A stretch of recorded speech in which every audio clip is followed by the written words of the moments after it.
The European Commission presented the EU's trade accord with South America's Mercosur bloc for approval on Wednesday. In a key development, it also appeared to soften opposition from the deal's main critic, France, with promises of possible limits on farm product imports. The EU and the bloc of Argentina, Brazil, Paraguay and Uruguay reached agreement last December. It was to create the EU's largest ever trade accord, some 25 years after negotiations were launched. Maros Sefcovic is European Commissioner for Trade. We are creating the world's largest free trade area, linking over 700 million consumers across 2 continents. It offers first-mover advantages to EU companies in the region, still largely protected by high tariffs. The agreement now needs consent in the EU.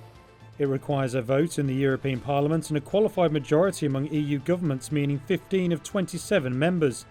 The Commission and countries like Germany and Spain support the deal.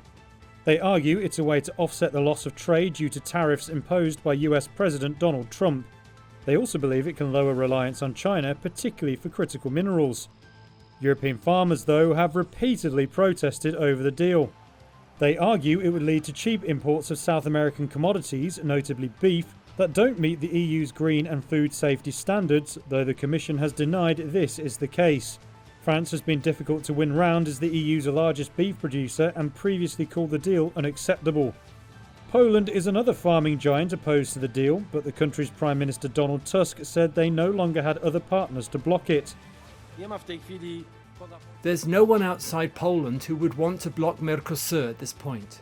We can't vote it down. Poland will oppose Mercosur because we want to truly ensure, or at least show and demonstrate, that we won't give up when it comes to the interests of Polish agricultural producers. But there are no partners to block it at the moment. The Commission has tried to soothe concerns. It's proposed a mechanism that would allow preferential Mercosur access for some farm products like beef to be suspended. It further said it would closely monitor imports and also planned the $7.38 billion crisis fund for EU farmers. French Trade Minister Laurent Saint-Martin said on X the safeguard clause was a step in the right direction.